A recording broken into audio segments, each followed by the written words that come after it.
It was a quiet Tuesday evening, the kind where everything feels still, almost suspended in time. The soft hum of the refrigerator was the loudest thing in the room, and it seemed to amplify the silence. My daughter Lily sat at the dining table, quietly coloring, her small fingers carefully guiding the crayon over the paper. I was trying to prepare dinner in the kitchen, but everything felt wrong. We were living in my stepmother Valerie's big house on the edge of town, and it felt more like a waiting room than a home. My husband, Josh, had promised that this would be temporary. He worked long hours in construction, gone all week, only home on weekends, exhausted, but always hopeful that one day everything would get better. He thought this arrangement was temporary too, that things would change once he had a chance to reset, to find a better job, a better way forward. But when he was home, it felt like a break from the real world. And when he was gone, the house was Valerie's domain, a place where I was a guest, unsure of the rules, constantly walking on eggshells. Valerie was a woman who believed she had all the answers. Every inch of her house had its purpose, and every person in it had a role to play.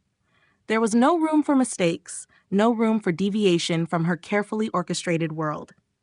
I learned quickly that Valerie was the kind of person who needed to be in control of everything and everyone.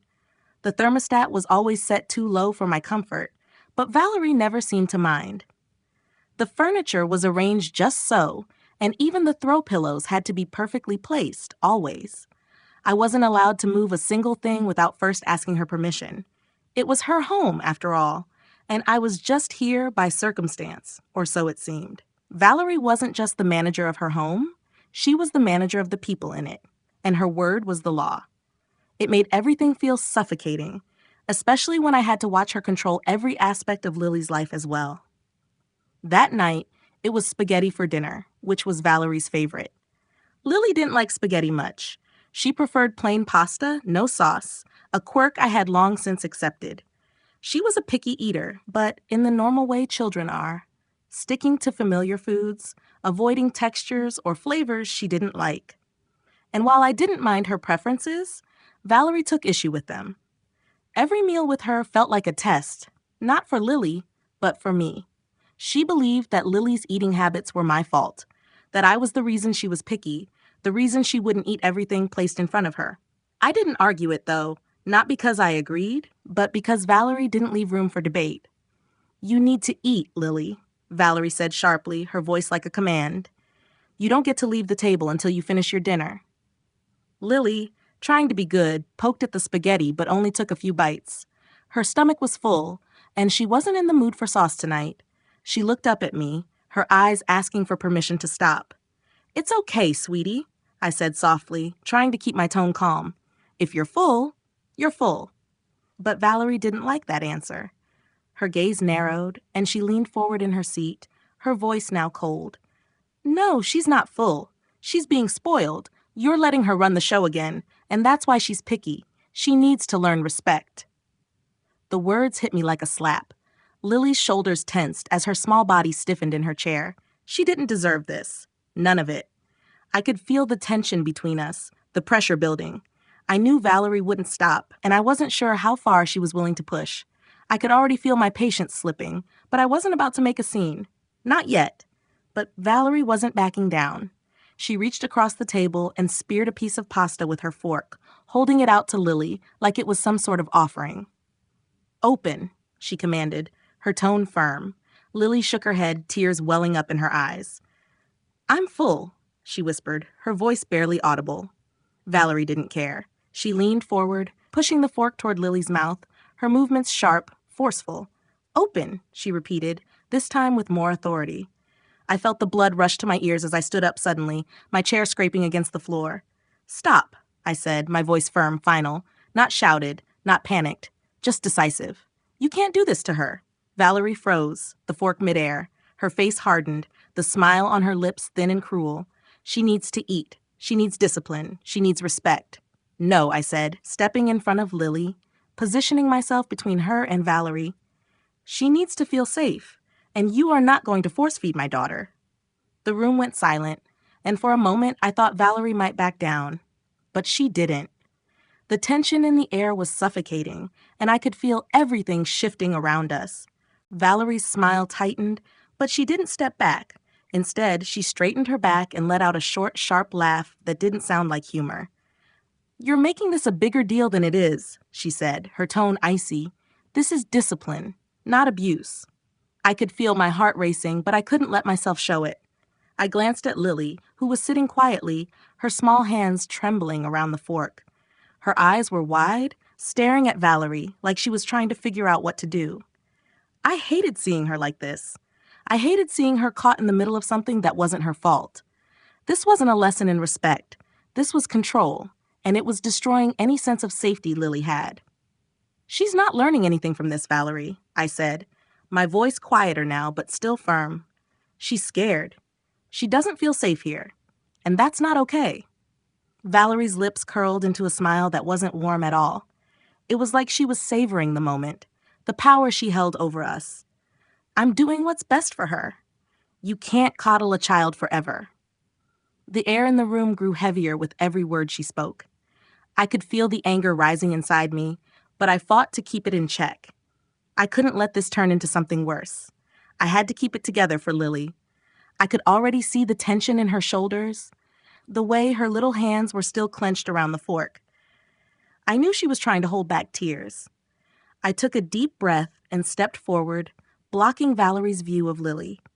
"No, Valerie, you don't get to decide what's best for my daughter. I do, and right now she needs space to feel safe, not to be forced to do something she's uncomfortable with." Valerie's eyes narrowed. "I'm the one who opened my home to you. I don't need a lecture from you about parenting." The words hit me like a slap, but I wasn't going to back down. Not now. Not when my daughter was in the middle of this. "You're right. You've opened your home to us, but that doesn't give you the right to treat us like this. You're not her mother, Valerie. You don't get to control her." For a moment, Valerie just stood there, staring at me, her expression unreadable. The tension in the room was palpable, like something was about to break. I could feel my pulse thudding in my ears as I stood my ground. But then Valerie took a step forward, her eyes flashing with something that looked like anger. "You don't want to listen? Fine." She didn't raise her voice, but there was a finality in her tone that made the hairs on the back of my neck stand up. "Get out." I froze for a moment, unsure if I had heard her correctly. "What?" "I said," she repeated, her voice colder now, "get out. If you're going to defy me in my own house, you can leave. Both of you. I won't have this kind of disrespect in my home." My stomach dropped, and for a brief moment, I couldn't move. Was she really kicking us out? Over a meal? Over my daughter? It didn't make sense, but I didn't have time to second-guess myself. I grabbed Lily's hand, and without saying another word, I started walking toward the door. My body moved on autopilot, not quite believing what was happening, but knowing that I couldn't stay here any longer. Valerie didn't say anything as I opened the door. She just watched us, her arms crossed, her face set in that familiar, cold expression. But there was something else in her eyes now, something almost like satisfaction. It wasn't enough for her to be in control. She wanted me to suffer, to feel small. And she had succeeded, at least for a moment. As we stepped outside, the cold hit us like a punch to the stomach. The wind sliced through the air, biting at our skin. Lily shivered in her pajamas, her teeth chattering, and I pulled her close, trying to shield her from the chill. The snow had started to fall heavier now, covering the ground in a blanket of white. I could barely see the path to the driveway, and the cold air made it hard to think clearly. But I couldn't afford to freeze up now. I had to keep Lily safe. "Mom," Lily whispered, her voice shaking. "I'm cold." I pulled her closer, wrapping my arms around her tightly. "I know, sweetie. We just need to stay warm for a little bit longer, okay? We're going to be okay." But I knew she wasn't asking about the cold. She was asking if we were going to be okay, and I didn't know how to answer her. All I could do was hold her, keep her close, and hope that somehow we would make it through this. I knocked on the door hard. "Valerie, open the door," I shouted, but the only sound I heard was the faint hum of the television inside. It was as though Valerie was pretending we didn't exist. I banged again, louder this time. "Valerie, please open the door." Nothing, no response. And then I heard the sound of laughter from inside. the muffled noise of a sitcom playing like everything was perfectly normal. It was surreal. The way Valerie acted like we were just an inconvenience, like my daughter's safety didn't matter. It was as though she couldn't hear the desperation in my voice, couldn't understand what she was doing to us. I pulled out my phone, but I knew there was no point in trying to call anyone. I couldn't get through to anyone here, not while Valerie was inside, controlling everything. But I wasn't ready to give up. I couldn't. I wasn't going to let this be the end of our story. And then, as the cold continued to bite at our skin, I realized I couldn't just wait for Valerie to let us in. I had to act. Because if I didn't, this wouldn't just be about control.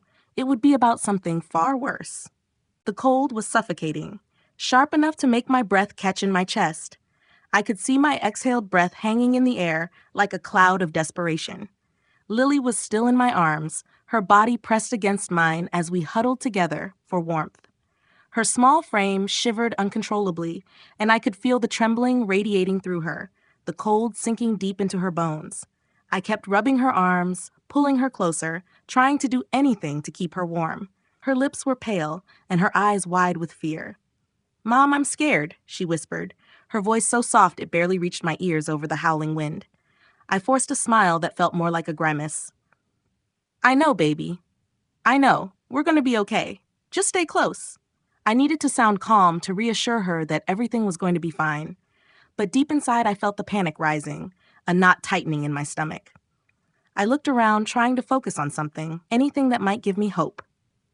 The streetlights shone dimly through the snow, casting a faint glow over the icy pavement.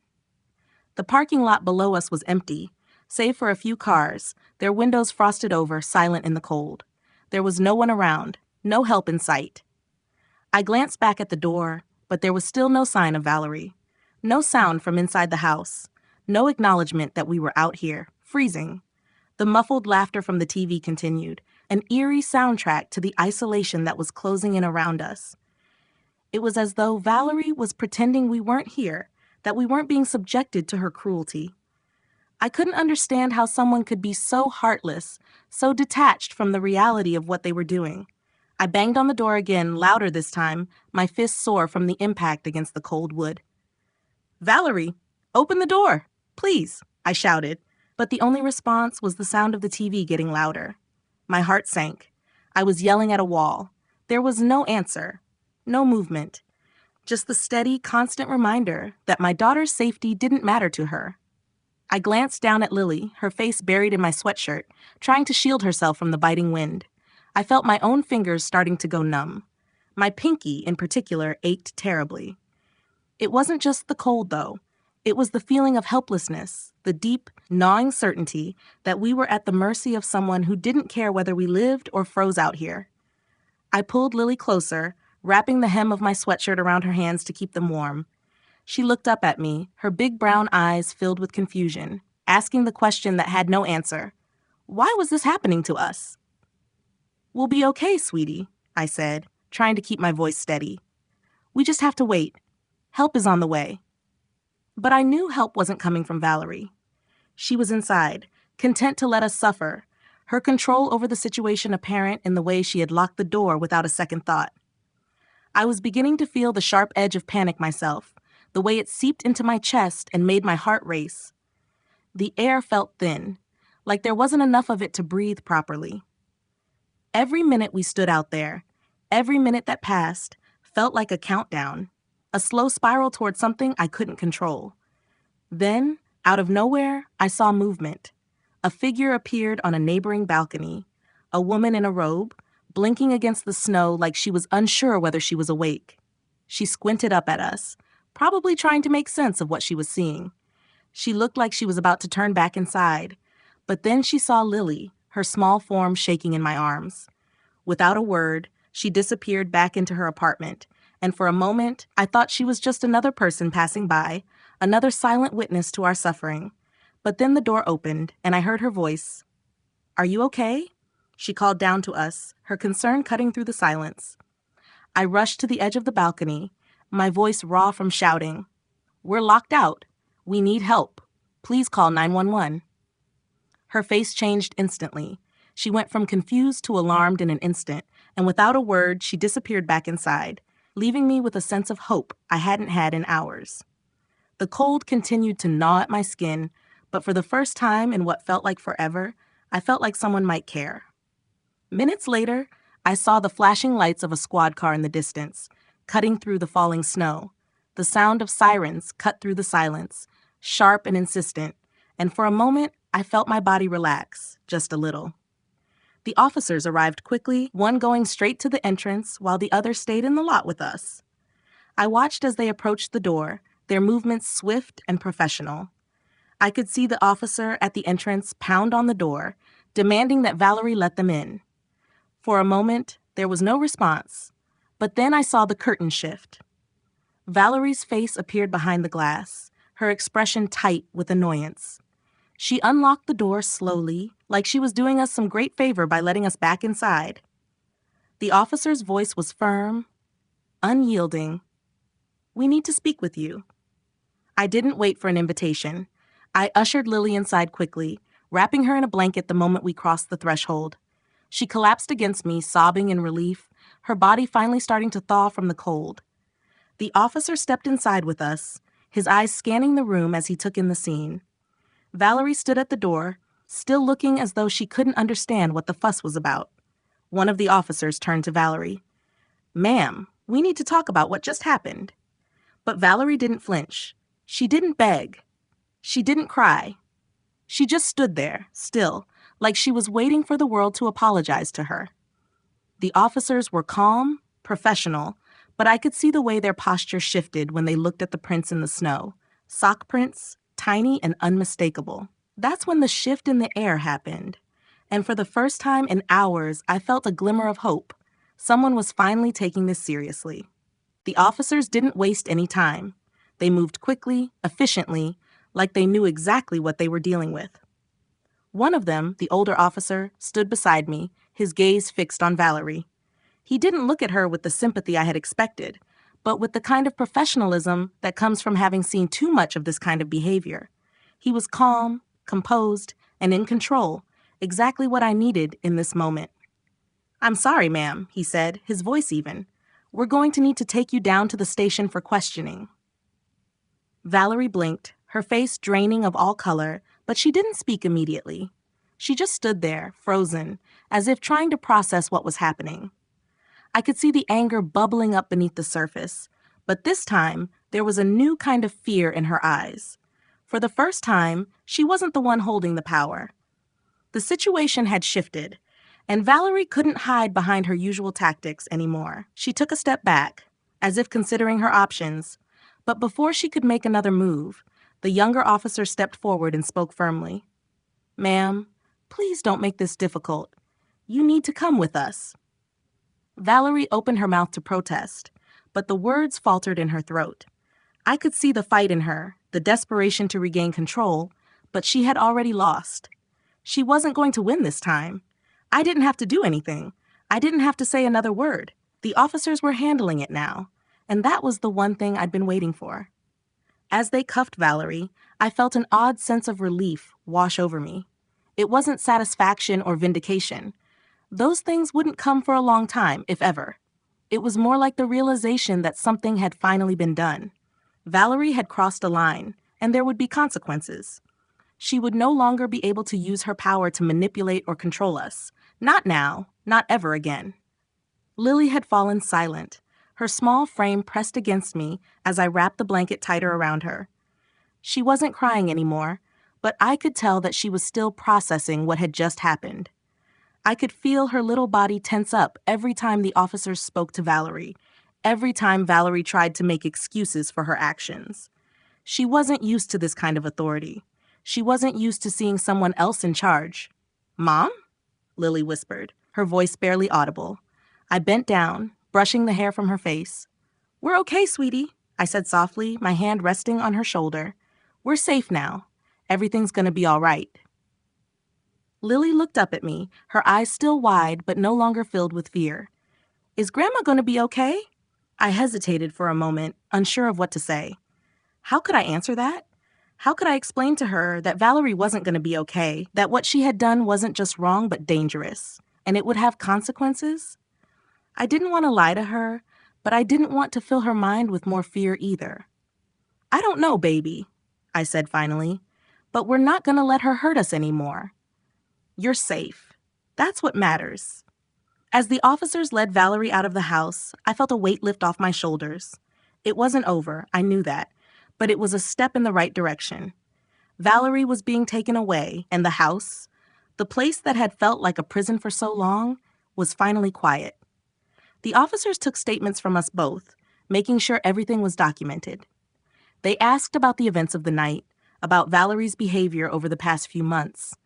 I answered their questions as honestly as I could, but I didn't need to say much. They had already seen enough. The evidence was there: Lily's shivering body, the sock prints in the snow, the phone call to 911, the neighbor who had witnessed everything. It was all coming together, piece by piece. Once everything was done, the officers left, taking Valerie with them. The house was still eerily quiet, but for the first time in a long time, I felt like I could breathe. I turned to Lily, still wrapped in the blanket, her dinosaur clutched tightly in her hands. "You're doing great, sweetheart," I said, bending down to kiss the top of her head. "Let's go get you warmed up, okay?" She nodded, her small hands still trembling, but there was a softness in her eyes now, a flicker of trust returning to her face. We walked to the living room, where I helped her settle onto the couch with a hot cup of cocoa, the warmth slowly creeping back into her limbs. I sat down beside her, my body still aching from the cold, but I didn't care. All that mattered was that she was safe. For the first time, we had control again. As I watched Lily sip her cocoa, her eyes starting to close, as the exhaustion from the night caught up with her, I thought about what had just happened. Valerie was gone. She wasn't coming back, at least not the way she had been. And for the first time in a long time, I realized I didn't need her approval. I didn't need her control. All I needed was to protect Lily, to keep her safe, and that's exactly what I was going to do. As the night grew quiet, I sat there, holding her hand, watching her drift off to sleep. I didn't know what the future held, but I knew that no matter what happened, I would always fight for my daughter's safety. And I would never let anyone take that away from us again. The next few days blurred together in a haze of phone calls, paperwork, and quiet moments with Lily as we tried to find our footing again. The house, now empty of Valerie's presence, felt different, less like a cage and more like a space we could actually breathe in. It was still her house, still filled with the remnants of her control, but without her constant looming presence, the air felt lighter. I couldn't help but feel a small sense of relief, even though the weight of what had happened was still heavy on my chest. Lily had been quiet, withdrawn even, but I couldn't blame her. What happened to us wasn't something a child should ever have to experience. I knew she was processing, but I didn't push her to talk. I let her do it in her own time. She spent most of her days coloring or playing with her dinosaur toy, a small comfort in a world that had been turned upside down. At night, she'd cling to me as if the darkness still had the power to swallow her whole.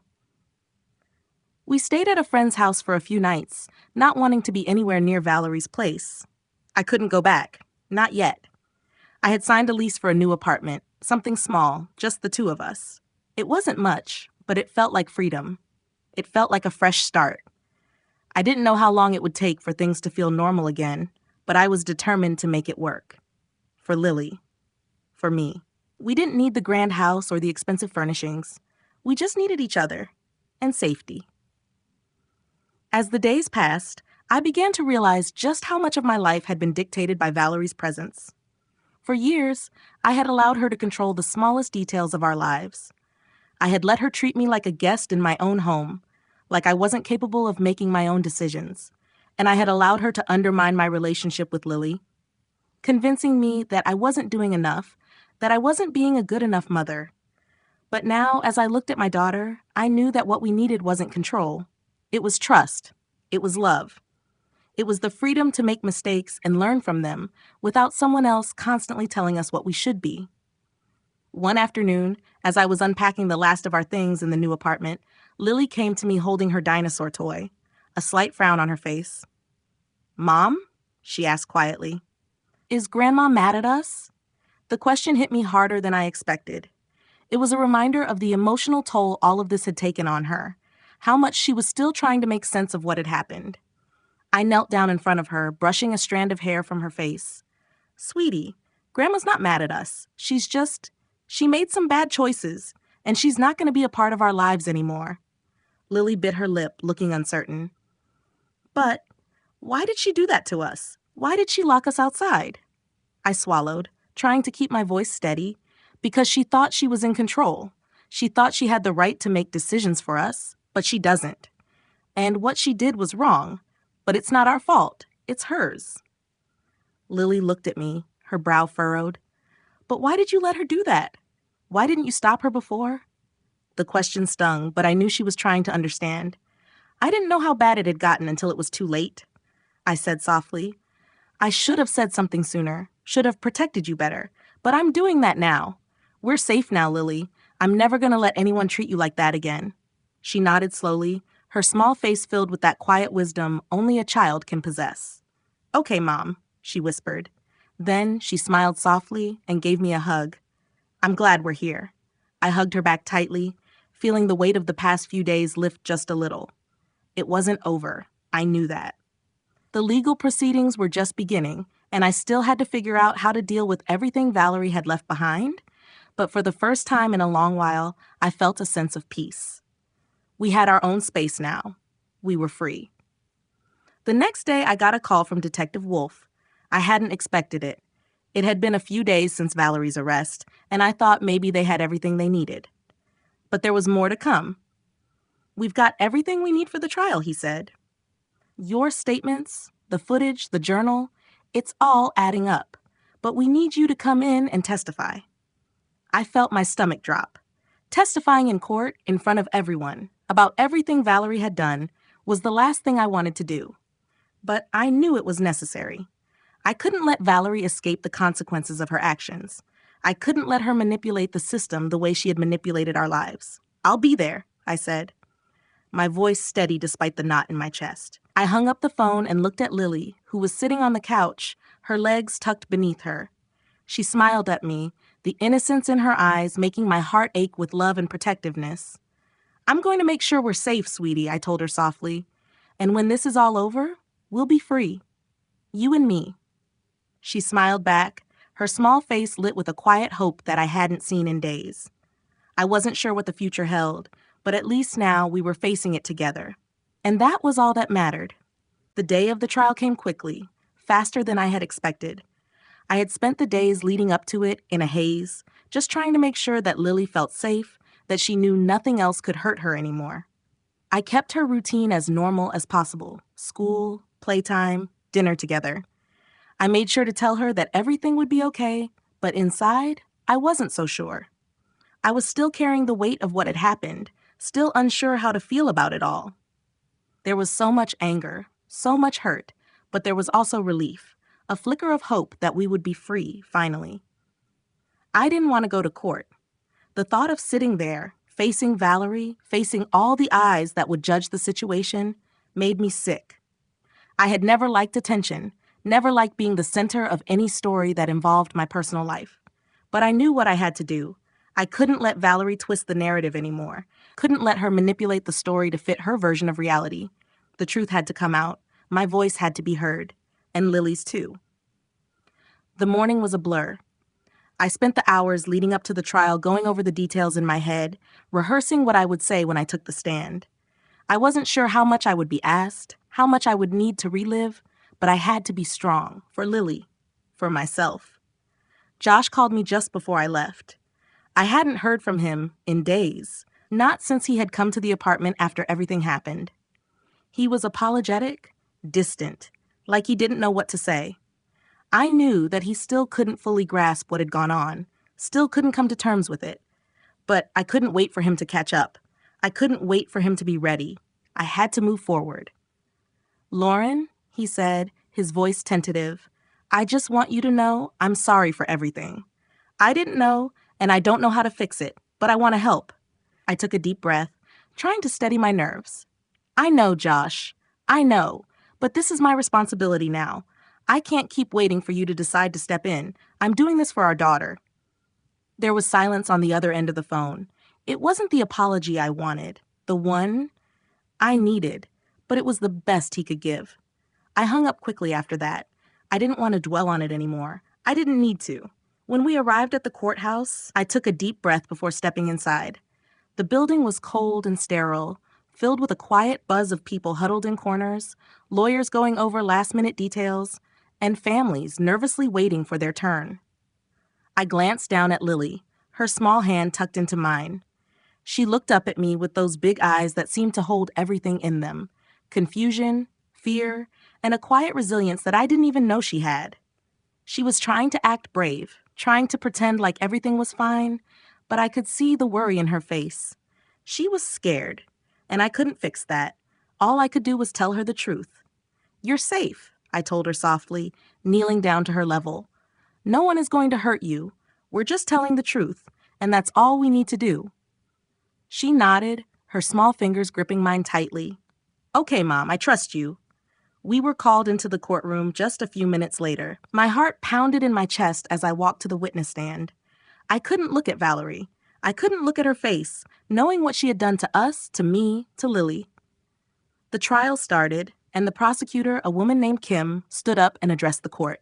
She was calm, professional, everything I wasn't feeling. But she was on our side. She was going to make sure the truth came out. "Miss Hayes," the prosecutor said, turning toward me, "can you please describe what happened on the night of December 15th? I took a deep breath and nodded, trying to steady my shaking hands.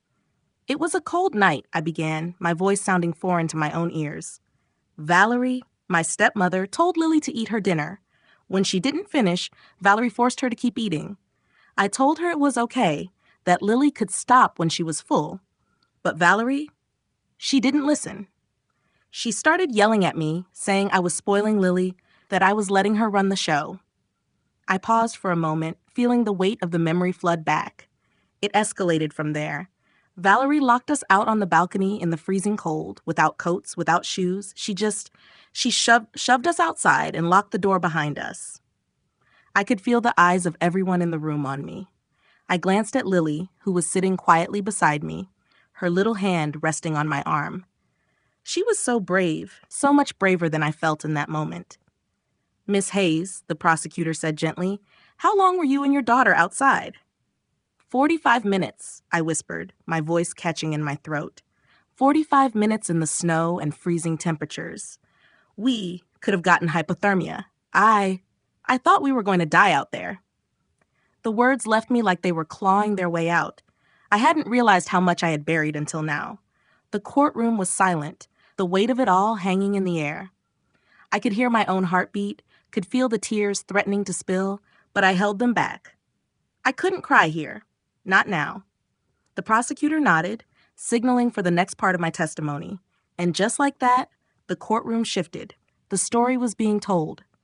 Valerie's control was unraveling, and nothing she could say would change the truth. I would make sure of that. As I finished recounting the events of that night, I realized something. I wasn't just fighting for justice. I was fighting for my daughter's future. I was fighting to make sure she never had to live in fear again. And as I sat there, listening to the next person testify, I knew one thing for certain. We were going to be okay. Because I would always protect her, no matter what. Life can be unpredictable, and sometimes you have to take a stand, even when it feels uncomfortable. Trust yourself, protect what matters most, and don't be afraid to speak up when things aren't right. Surround yourself with people who genuinely care, and remember, boundaries are a form of self-respect, not selfishness. And hey, if you're a fan of hearing about the lessons life throws your way, and enjoy a little drama while you're at it, be sure to hit that subscribe button on the Revenge Protocol YouTube channel. Don't forget to leave a comment, because who doesn't love a good story with a twist?